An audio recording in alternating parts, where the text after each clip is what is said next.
नमस्कार, आप देख रहे हैं आरएडी न्यूज़। मैं हूं योगेश चक्रवर्ती। एनडीए के अंदर सीट शेयरिंग को लेकर मचा घमासान थम गया है। कई राजनीतिक दलों ने इस बात की पुष्टि की है कि तमाम मतभेदों को सुलझा लिया गया है और सीट शेयरिंग पर अंतिम फैसला हो चुका है। कहा जा रहा है कि बीजेपी से नाराज चिराग पासवान ने भी मीडिया के सामने बीजेपी के राष्ट्रीय अध्यक्ष जेपी नड्डा से मिलते हुए एक मुस्कुराते हुए तस्वीर भी सोशल मीडिया पर पोस्ट की है। यही नहीं, अब मुकेश सहनी को लेकर भी कहा जा रहा है कि वो भी मान गए हैं। हालांकि मुकेश सहनी की ओर से प्रतिक्रिया नहीं आई है। दूसरी ओर बिहार बीजेपी के प्रभारी विनोद तावड़े ने कहा है कि जल्दी ही सभी राजनीतिक दल साझा प्रेस कॉन्फ्रेंस के जरिए सीटों का ऐलान करेंगे कि कौन कितने सीटों पर चुनाव लड़ेगा और कौन उम्मीदवार होगा।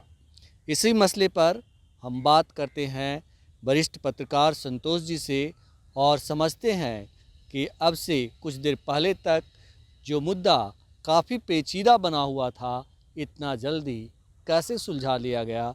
संतोष जी, ये इतना पेचीदा मामला था। चिराग पासवान भागे भागे फिर रहे थे, वैशाली में कह दिया कि हमारा बिहार की जनता के साथ गठबंधन है, और अब पूछ दे रहे हैं। देखिए, सबका लक्ष्य है संसद भवन जाना, मेंबर ऑफ पार्लियामेंट बनना, और भारतीय जनता पार्टी का लक्ष्य है कि ज़्यादा से ज़्यादा सीटों पर कब्जा जमाना। अब चिराग पासवान का ही मामला ले लीजिए, चिराग पासवान का। तो चिराग पासवान जी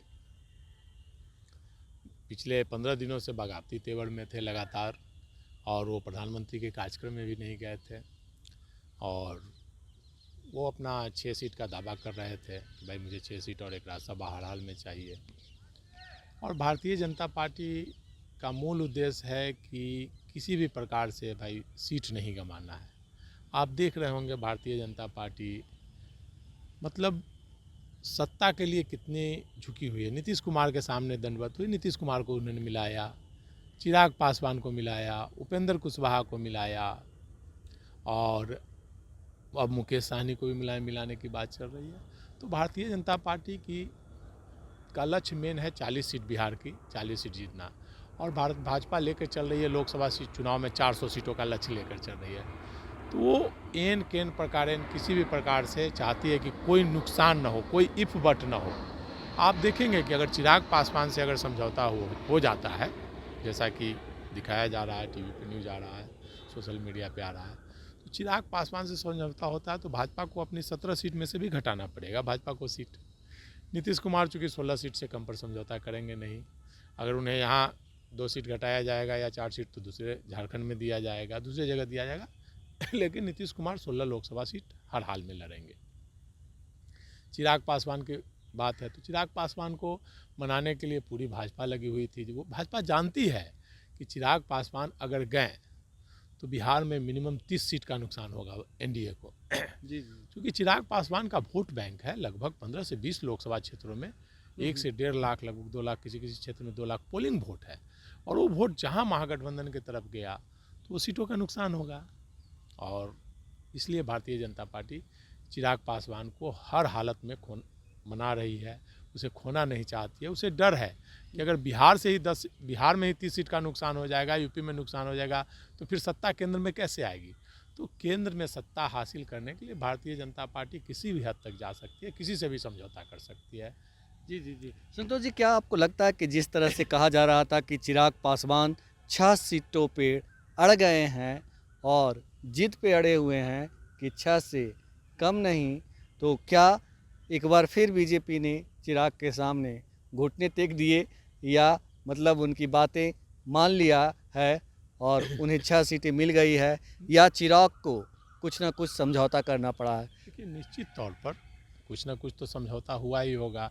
चिराग पासवान 6 ना हो, 5 हो या 4 हो, लेकिन चिराग पासवान भी तो देखते हैं ना भाई, पहला लक्ष्य उनका संसद भवन जाना, पार्लियामेंट जाना, और उनको अगर 6 नहीं 5 ही सीट मिल जाती है, 4 सीट तो 5 सांसद तो उनके रहेंगे, और 5 सांसद भी बहुत होते हैं, उनको बार्गेन करने के लिए फिर केंद्र में मंत्री, अगर सरकार बनती है तो मंत्री बनेंगे। और साथ ही यह भी समझौता हो सकता है, जैसे जनता दल यू से कहा गया कि पहले सीटों का बंटवारा हो जाए तब मंत्रिमंडल विस्तार होगा।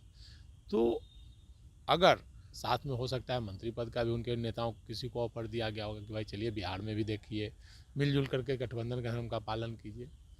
तो भारतीय जनता पार्टी के पास बहुत सारे ऑप्शन है, ढेर सारे ऑप्शन है, नेताओं को मनाने के लिए, उन्हें पद ओहदा देने के लिए, डराने के लिए, धमकाने के लिए, मतलब हर तरह से भारतीय जनता पार्टी राजनीतिक दलों पर दबाव डाल सकती है। या तो प्यार से मानिए, नहीं तो दबाव से मानिए। तो दोनों का कारण है, या तो हो सकता है दबाव CBI ED का, या प्यार से भाई कि और पद देते रहे हैं, आपको जो बोलिए, आपको ये मंत्रालय मिलेगा, आपको बिहार में भी मंत्रालय मिलेगा। तो भाजपा के पास तमाम ऑप्शन है, इसलिए हो सकता है कि चिराग पासवान को मनाने का प्रयास किया गया है।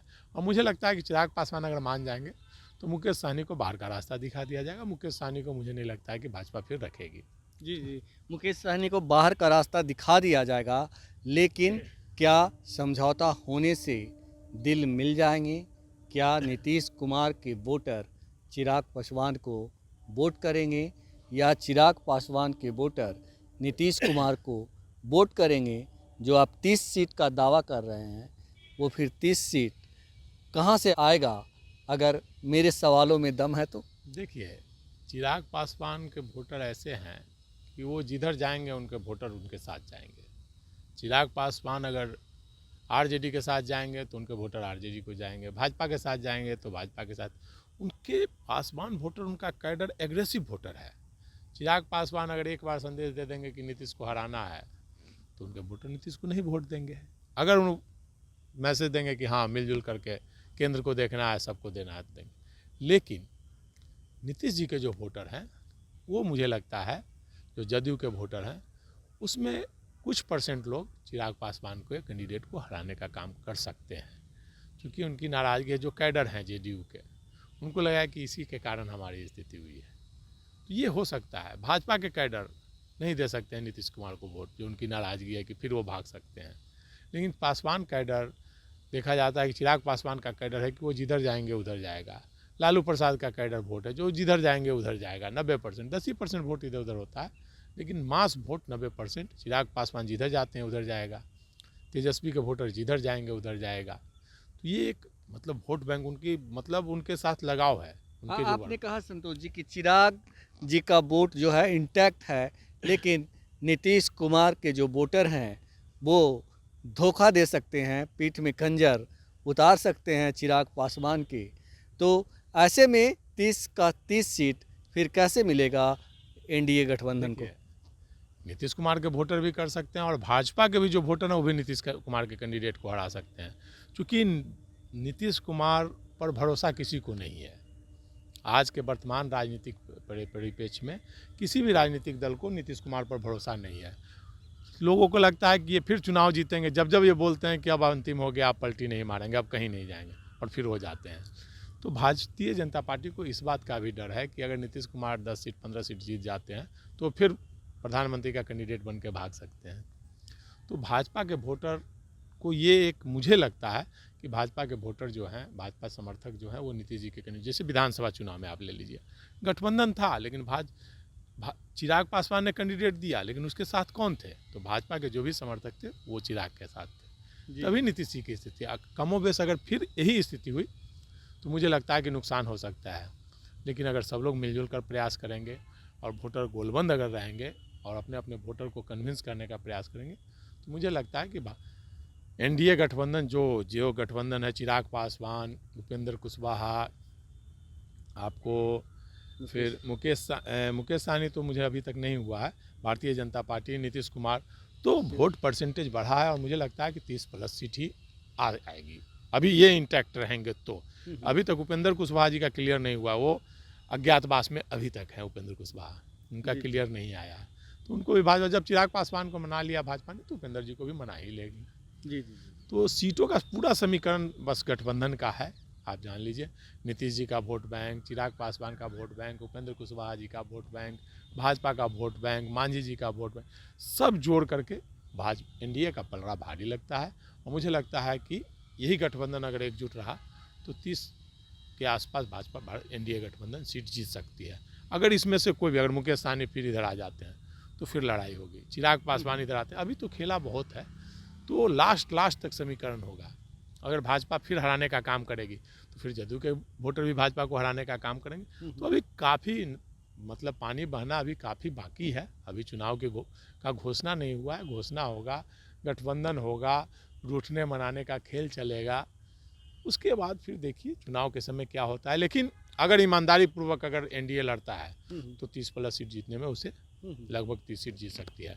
अगर ईमानदारी पूर्वक नहीं, विधानसभा चुनाव की तरह भारतीय जनता पार्टी अगर नीतीश कुमार जी के कैंडिडेट को हराने का काम करेगी, भीतरघात करेगी, तो फिर वही स्थिति हो जाएगी। फिर तेजस्वी यादव सबसे बड़ी पार्टी के रूप में उभरेंगे और फिर नीतीश कुमार पीछे जाएंगे और भाजपा पीछे जाएगी। तो बिहार में पूरा फील्ड खाली है, अभी बहुत खेला होना है। कौन किसके साथ छल करेगा, कौन किसका दामन पकड़ लेगा, कोई नहीं जानता। और जो समझौते के दावे किए जा रहे हैं, उस दावे में कितनी सच्चाई है ये कोई नहीं जानता। फ़ोटो ट्वीट कर देने से कोई ये नहीं कह सकता कि हम उनके साथ हैं। भले ही सोशल मीडिया पर खबरें तैर रही हो कि सब कुछ ठीक हो गया है, तमाम लोगों की नाराज़गी दूर हो गई है, लेकिन सच ये है कि एनडीए में रार जारी है और ये रार सीटों की घोषणा होने के बाद भी जारी रहने की संभावना है। फ़िलहाल इतना ही। आप हमें फेसबुक पर फॉलो करें, यूट्यूब पर सब्सक्राइब करें, लाइक करें, शेयर करें और कमेंट कर अपना बहुमूल्य विचार और सुझाव ज़रूर दें। धन्यवाद।